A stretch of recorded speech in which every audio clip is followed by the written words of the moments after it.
ಬಾಸನ್ನು ಹೆದರಿಸಲು ಅವನ ಕ್ಯಾಬಿನಲ್ಲಿ ಜಿರಳೆಬಿಟ್ಟೆ. ದುರಾದೃಷ್ಟದಿಂದ ಅವುಗಳು ನನ್ನ ಮೇಲೆ ಬಿದ್ದಿತು. ನಾನು ಜೋರಾಗಿ ಕಿರುಚಿ ಬಾಸನ್ನು ಗಟ್ಟಿಯಾಗಿ ತಬ್ಬಿಕೊಂಡೆ. ನಾನು ಮಾಡರ್ನ್ ಡ್ರೆಸ್ ಹಾಕಿದ್ದರಿಂದ ನನ್ನ ದೇಹದ ತುಂಬ ಭಾಗಗಳು ಸರ್ನ ದೇಹಕ್ಕೆ ಅಂಟಿಕೊಂಡಿತ್ತು. ನಾನು ಬಿಡಿಸಿಕೊಳ್ಳಲು ಹೋದರೂ ಅವರು ನನ್ನನ್ನು ಬಿಟ್ಟಿಲ್ಲ. ಬದಲಿಗೆ ನನ್ನನ್ನು ಎತ್ತಿಕೊಂಡು ಅವರ ರೂಮಿಗೆ ಕರೆದುಕೊಂಡು ಹೋದರು. ನನ್ನ ದೇಹವನ್ನು ಸಂಪೂರ್ಣವಾಗಿ ಬಳಸಿಕೊಳ್ಳಲು ನಾನು ಎಷ್ಟೋ ಅವರನ್ನು ದೂರ ತಳ್ಳಲು ಪ್ರಯತ್ನಿಸಿದರೂ ಕೂಡ ಅವರು ನನ್ನನ್ನು ಬಿಡಲಿಲ್ಲ. ಇದೇ ಮೊದಲ ಬಾರಿ ಈ ರೀತಿ ರೋಮಾಂಚನವಾದ ಕ್ಷಣವನ್ನು ನಾನು ಅನುಭವಿಸಿದ್ದು. ನನ್ನ ಹೆಣ್ಣಿನತನ ಜಾಗೃತವಾಗಿತ್ತು. ನನ್ನ ತುಟಿಗಳು ಅವರ ತುಟಿಗಳಿಂದ ಮುತ್ತುಗಳನ್ನು ತುಂಬ ಪಡೆದವು. ನನ್ನ ದೇಹವು ಅವರ ಆಕ್ರಮಣದಿಂದ ಒಂದು ಪ್ರತಿರೂಪ ಪಡೆಯಿತು. ಇದೆಲ್ಲ ಆದ ತಕ್ಷಣ ಸರ್ ನನ್ನ ಜೊತೆ ಹೇಳಿದ ಮಾತನ್ನು ಕೇಳಿ ನಾನು ಬೆಚ್ಚಿದೆ. ಅಯ್ಯೋ, ನನ್ನ ಬದುಕು ಮುಂದೆ.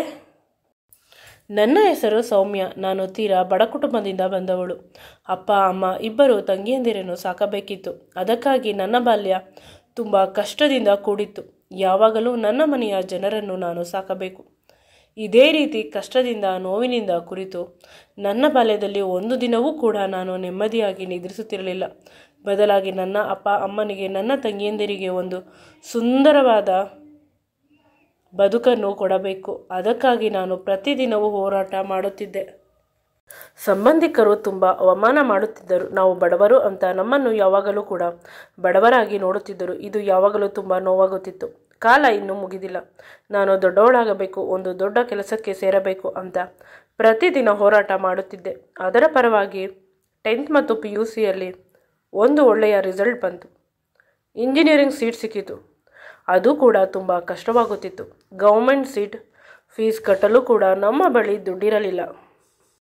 ಕೊನೆಗೆ ಅಪ್ಪನ ಗೆಳೆಯನ ಸಹಾಯದಿಂದ ಲೋನ್ ತೆಗೆದುಕೊಂಡು ಓದಲು ಶುರು ಮಾಡಿದೆ. ಅಲ್ಲೂ ಕೂಡ ಎಲ್ಲರೂ ಚಂದದ ಬಟ್ಟೆ ಹಾಕುತ್ತಿದ್ದರು. ನನ್ನ ಕೈಯಲ್ಲೇ ಆಗುತ್ತಿರಲಿಲ್ಲ. ತುಂಬ ಮಾಡರ್ನ್ ಬಟ್ಟೆಗಳನ್ನು ಹಾಕಲು ಆಗುತ್ತಿರಲಿಲ್ಲ. ಅಡಗೋಲಜ್ಜಿ ಅಂತ ನನ್ನನ್ನು ಪ್ರತಿಯೊಬ್ಬರು ಅವಮಾನ ಮಾಡುತ್ತಿದ್ದರು.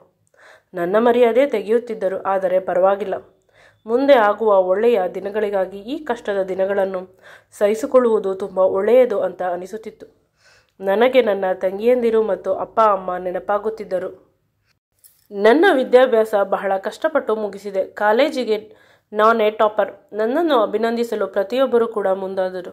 ಒಂದು ದಿನ ಮುದುಕಿ, ಈಗಿನ ಕಾಲದ ಹುಡುಗಿಯರ ರೀತಿ ಮಾಡರ್ನ್ ಆಗಿಲ್ಲ ಅಂತ ಅವಹೇಳನ ಮಾಡುತ್ತಿದ್ದ ಪ್ರತಿಯೊಬ್ಬರು ಇವತ್ತು ನೀನು ನಿಜವಾಗಲೂ ಬೆಸ್ಟ್ ಅಂತ ತುಂಬ ಜನ ಹೇಳಿದರು. ಅದರಲ್ಲಿ ನನ್ನ ಕ್ಲಾಸ್ಮೇಟ್ಸ್ ತುಂಬ ಜನ ಹೇಳಿದರು, ನಿನ್ನ ವಿದ್ಯಾಭ್ಯಾಸ ಮುಗಿದಿದೆ, ನಮ್ಮನ್ನು ಮದುವೆ ಆಗು ಅಂತ ಹಠ ಮಾಡಿದರು. ಅದು ಹೇಗೆ ಸಾಧ್ಯ? ನನ್ನ ಕಷ್ಟದಲ್ಲಿ ಹೆಗಲು ಕೊಡದೆ ನನ್ನ ಸಾಧನೆ ಹಾದಿಯಲ್ಲಿ ಮುಳ್ಳಾಗುವವರು ನನಗಿಷ್ಟ ಇಲ್ಲ. ನಾನು ಚೆನ್ನಾಗಿ ತಿಳಿದುಕೊಂಡಿದ್ದೆ ನನ್ನ ಬದುಕಿನಲ್ಲಿ ಈಗ ಏನು ಮಾಡಬೇಕು ಅಂತ. ಅದೇ ರೀತಿ ಒಂದು ಪ್ರತಿಷ್ಠಿತ ಕಂಪನಿಯಲ್ಲಿ ಒಳ್ಳೆ ಪ್ಯಾಕೇಜ್ ಸಿಗುತ್ತಿತ್ತು. ಅಲ್ಲಿ ಕೆಲಸಕ್ಕೆ ಸೇರಿದರೆ ಸಮಾಜದಲ್ಲಿ ಮರ್ಯಾದೆ. ತುಂಬ ಒಳ್ಳೆಯ ಕಂಪನಿ. ಆದರೆ ಆ ಕಂಪನಿಯ CEO ಸ್ವಲ್ಪ ಕೋಪಿಷ್ಟ. ಯಾವಾಗಲೂ ಮುಖದ ಮೇಲೆ ಕೋಪ ಇರುತ್ತಿತ್ತು.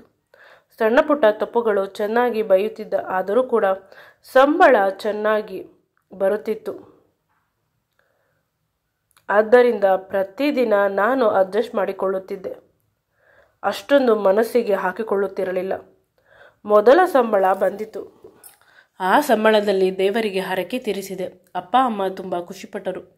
ಅವರ ಮನೆಯನ್ನು ಬಿಡಿಸಿದೆ. ಕಷ್ಟದಿಂದ ಮನೆಯನ್ನು ಅಡ ಇಟ್ಟಿದ್ದರು. ಆದರೆ ನನ್ನ ಸಂಬಳದಿಂದ ಅವರ ಸಾಲವನ್ನು ತೀರಿಸಿ ಮನೆಯನ್ನು ಹಡದಿಂದ ಬಿಡಿಸಿಕೊಂಡರು. ನಮ್ಮ ಬಾಸ್ ಮೊದಲು ಹೇಳಿದ ಹಾಗೆ ಕೋಪಿಷ್ಟ. ಇಂದು ಯಾವುದೋ ಒಂದು ಪ್ರಾಜೆಕ್ಟ್ ವರ್ಕ್ ಸಂಪೂರ್ಣ ಮಾಡಿ ಮನೆಗೆ ಹೋಗಬೇಕು ಅಂತ ಹೇಳಿದ. ಆಯಿತು ಅಂತ ಒಪ್ಪಿಕೊಂಡೆ. ಭಯ ಎಂದರೆ ಪ್ರತಿದಿನ ಇದೇ ಕೆಲಸ ಶುರುವಾಯಿತು. 10-11 ಗಂಟೆಗೆ ನಾನು ಮನೆಗೆ ಹೋಗುತ್ತಿದ್ದೆ. ನಾನು ನಮ್ಮ ಬಾಸ್ ಇಬ್ಬರೇ ಇರುತ್ತಾ ಇದ್ದಿದ್ದು. ಸೆಕ್ಯೂರಿಟಿ ಹೊರಗೆ ಇರುತ್ತಿದ್ದ. ಇಂದು ಅಷ್ಟು ಚೆನ್ನಾಗಿ ಪ್ರಾಜೆಕ್ಟ್ ಮಾಡಿದ್ದರೂ ಕೂಡ ಆಫೀಸ್ ಸ್ಟಾಫ್ ಎದುರಿಗೆ ನನ್ನನ್ನು ಕರೆದು ನನ್ನ ಬಾಸ್ ಕೀರ್ತಿಯ ಅವಮಾನ ಮಾಡಿದ. ತುಂಬ ಶ್ರೀಮಂತರ ಮನೆಯ ಮಗ. ಅಪ್ಪ ಅಮ್ಮನ ಬಿಸ್ನೆಸ್ಸನ್ನು ಮುಂದುವರಿಸುತ್ತಿದ್ದಾನೆ.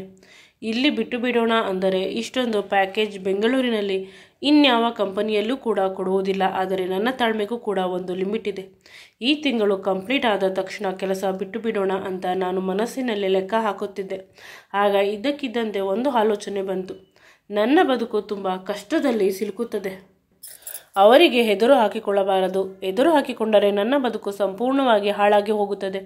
ಏಕೆಂದರೆ ನನ್ನ ಬಾಸ್ ತುಂಬ ಇನ್ಫ್ಲೂಯೆನ್ಸ್ ಇರುವ ಮನುಷ್ಯ. ಸ್ವಲ್ಪ ವಾಯ್ಸ್ ರೈಸ್ ಮಾಡಿ ಮಾತಾಡಿದ್ದಕ್ಕೆ ನನ್ನ ಕೊಲೀಗ್ ಜೀವನವನ್ನೇ ನರಕ ಮಾಡಿ ಇಟ್ಟಿದ್ದ. ಇನ್ನು ನಾನು ಯಾವುದೇ ಕಾರಣಕ್ಕೂ ಇವನನ್ನು ಎದುರು ಹಾಕಿಕೊಳ್ಳಬಾರದು. ಎಲೆಮರಿ ಕಾಯಿಯಂತೆ ಕೆಲಸವನ್ನು ಬಿಟ್ಟು ಹೋಗಬೇಕು ಅಂತ ಯೋಚಿಸುತ್ತಿದ್ದೆ. ಆಗ ಪುನಃ ಕರೆದು ಕೆಲಸವನ್ನು ಇನ್ನೂ ಜಾಸ್ತಿ ಮಾಡಿದ. ನನಗೆ ಅನಿಸಿತು, ಈ ರಾತ್ರಿ ನಾನು ಮನೆಗೆ ಹೋಗುವುದು ಸಾಧ್ಯವೇ ಇಲ್ಲ ಅಂತ. ಮಧ್ಯರಾತ್ರಿ ಒಂಟಿ ಹುಡುಗಿ ಕ್ಯಾಬಲ್ಲಿ ಹೋಗುವುದು ಕಷ್ಟ ಅಂತ ಚಿಂತಿಸಿದೆ. ಮನೆಗೆ ಫೋನ್ ಮಾಡಿ ಹೇಳಿದೆ, ನಾನು ಇಂದು ರಾತ್ರಿ ಮನೆಗೆ ಬರುವುದಿಲ್ಲ, ನೈಟ್ ಡ್ಯೂಟಿ, ನನ್ನ ಬಗ್ಗೆ ಚಿಂತಿಸಬೇಡಿ, ಸರಿಯಾದ ಸೆಕ್ಯೂರಿಟಿ ಇದೆ ಅಂತ. ಅದೇ ರೀತಿ ಬಾಸ್ ಪದೇ ಪದೇ ನನ್ನನ್ನು ಕರೆದು ಕೆಲಸವನ್ನು ಕರೆಕ್ಷನ್ ಮಾಡಿಸುತ್ತಿದ್ದರು ಅಂತ ಅನಿಸಿ ಸ್ವಲ್ಪ ಕೇರ್ಫುಲ್ ಆಗಿರಲು ಟ್ರೈ ಮಾಡುತ್ತಿದ್ದೆ.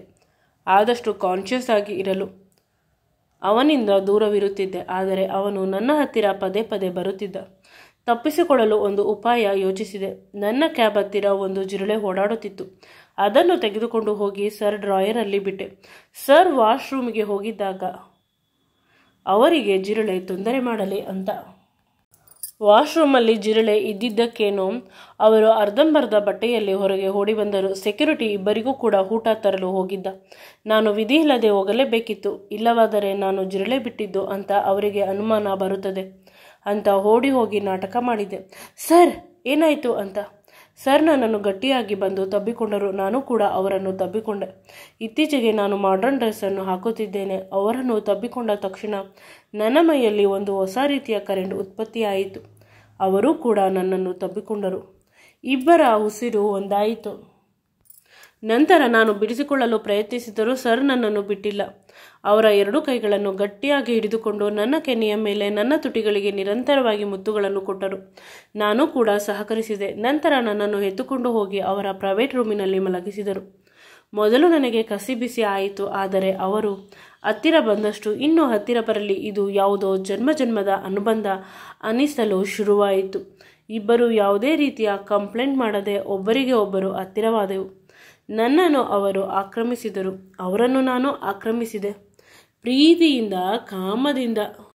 ಅವರು ನನ್ನ ಬದುಕಿನ ಸರ್ವಸ್ವ, ನನ್ನ ಪ್ರಾಣ ಅಂತ ಅನಿಸಲು ಶುರುವಾಯಿತು. ಆ ಸಂದರ್ಭದಲ್ಲಿ ಅವರು ನನ್ನನ್ನು ಬಿಟ್ಟರು. ನನಗೆ ಅವರನ್ನು ಬಿಡಲು ಆಗುತ್ತಿರಲಿಲ್ಲ. ಎಚ್ಚರವಾದಾಗ ಇಬ್ಬರು ಬೆತ್ತಲಾಗಿದ್ದೆವು. ನನ್ನ ಉಸಿರು ಅವರಿಗೆ, ಅವರ ಉಸಿರು ನನಗೆ ತಾಕುತ್ತಿತ್ತು. ವಾಸ್ತವ ಅರ್ಥವಾಗಿ ಭಯವಾಯಿತು. ಸರ್ ಅವರ ಕಾಲನ್ನು ಗಟ್ಟಿಯಾಗಿ ಹಿಡಿದುಕೊಂಡು, ಸರ್ ನನಗೆ ಮೋಸ ಮಾಡಬೇಡಿ ಅಂತ ಹೇಳಿದೆ. ಆಗ ಸರ್ ಹೇಳಿದ ಮಾತನ್ನು ಕೇಳಿ ಬೆಚ್ಚಿದೆ. ನಿನ್ನ ಅವಶ್ಯಕತೆ ನನಗೆ ಮುಗೀತು. ನಿನಗೆ ಎಷ್ಟು ಬೇಕೋ ಅಷ್ಟು ದುಡ್ಡನ್ನು ತೆಗೆದುಕೊಂಡು ಹೋಗು ಅಂತ ಮೃದುವಾಗಿ ಹೇಳಿದರು. ಸರ್, ದುಡ್ಡಿಗಾಗಿ ನಾನು ನಿಮ್ಮ ಜೊತೆ ನಿಮ್ಮ ದೇಹವನ್ನು ಹಂಚಿಕೊಂಡಿಲ್ಲ. ಕೇವಲ ಪ್ರೀತಿಗಾಗಿ ನಿಮ್ಮನ್ನು ನೋಡಿದ ತಕ್ಷಣ ನನ್ನ ಮನಸ್ಸಿನಲ್ಲಿ ಒಂದು ಪ್ರೀತಿ ಸೆಳೆತ ಯಾವಾಗಲೂ ಇರುತ್ತಿತ್ತು. ಕಾರಣ ತಿಳಿದಿಲ್ಲ. ನಿಮ್ಮ ಮೇಲೆ ನನಗೆ ಕೋಪ ಬರಬೇಕು, ನಿಮಗೆ ನನ್ನ ಮೇಲೆ ಕೋಪ ಬರಬೇಕು ಅಂತ. ತುಂಬ ಕೆಲಸಗಳಲ್ಲಿ ತಪ್ಪು ಮಾಡುತ್ತಿದ್ದೆ. ನೀವು ಬೈದರೆ ನಿಮ್ಮ ಮೇಲೆ ನನಗೆ ದ್ವೇಷ ಬರುತ್ತದೆ ಅಂತ. ಆದರೆ ನೀವು ಮಾಡಿದ ಕೆಲಸದಿಂದ ನನಗೆ ತುಂಬ ದುಃಖವಾಗುತ್ತದೆ. ನೀವು ನನ್ನ ಗಂಡ, ನನ್ನ ಪ್ರಾಣ, ನನ್ನ ಸರ್ವಸ್ವ ಆಗುತ್ತೀರಾ ಅಂತ ಅಂದುಕೊಂಡರೆ ದುಡ್ಡು ಕೊಡುತ್ತೀನಿ, ನಿನ್ನ ದೇಹವನ್ನು ಬಳಸಿಕೊಂಡೆ ಅಂತ ಅನ್ನಬೇಡಿ. ಸರ್, ದೇವರಿಗೆ ನಾವು ಸರ್ವಸ್ವವನ್ನು ಅರ್ಪಿಸುತ್ತೇವೆ, ಬದಲಿಗೆ ಏನು ಪ್ರತಿಫಲ ಅಪೇಕ್ಷೆ ಇರುವುದಿಲ್ಲ. ಅದೇ ರೀತಿ ನಿಮಗೆ ತೊಂದರೆ ಮಾಡುವುದಿಲ್ಲ, ನಿಮ್ಮ ಕಣ್ಣಿಗೂ ಕೂಡ ನಾನು ಕಾಣಿಸುವುದಿಲ್ಲ ಅಂತ ನಾನು ಹೊರಟು ಬಂದೆ. ಇದೇ ಮೊದಲ ಬಾರಿ ನಾನು ಬದುಕಿನಲ್ಲಿ ಒಬ್ಬರಿಗೆ ಸೋತಿದ್ದು. ಅಪ್ಪ ಅಮ್ಮನಿಗೆ ಹೇಗೆ ಮುಖ ತೋರಿಸಲಿ ಅಂತ ಕ್ಷಣದಲ್ಲಿ ಅನಿಸಿತು. ನಂತರ ಈ ರೀತಿ ಅನಿಸಲು ಶುರುವಾಯಿತು. ನಾನು ಯಾರನ್ನು ಮನಸಾರೆ ಇಷ್ಟಪಟ್ಟಿದ್ದೆ, ಮನಸ್ಸಿನಿಂದ ಅವನಿಗೆ ನನ್ನನ್ನು ನಾನು ಅರ್ಪಿಸಿಕೊಂಡಿದ್ದೇನೆ, ಅದರಲ್ಲಿ ತಪ್ಪಿಲ್ಲ. ಇಡೀ ಬದುಕನ್ನು ಆ ಒಂದು ರಾತ್ರಿ ನೆನಪು ಮಾಡಿಕೊಂಡು ಕಳೆಯುತ್ತೇನೆ. ತಂಗಿಯಂದಿರನ್ನು, ಅಪ್ಪ ಅಮ್ಮಂದಿರನ್ನು ಸಾಕಿಕೊಂಡು ಅಂತ ನಿರ್ಣಯ ಮಾಡಿ ಮನೆಯ ಕಡೆ ನಡೆದೆ. ಬದುಕು ಅಷ್ಟೊಂದು ಕಷ್ಟ ಅಂತ ಅನಿಸುವುದಕ್ಕಿಂತ ಹೆಚ್ಚಾಗಿ ನಾನು ಮಾಡುವ ಕೆಲಸದಲ್ಲಿ ಕ್ಲಾರಿಟಿ ಸಿಕ್ಕಿದ್ದು. ನಾನು ನನ್ನನ್ನು ಪ್ರೀತಿಸಿದೆ.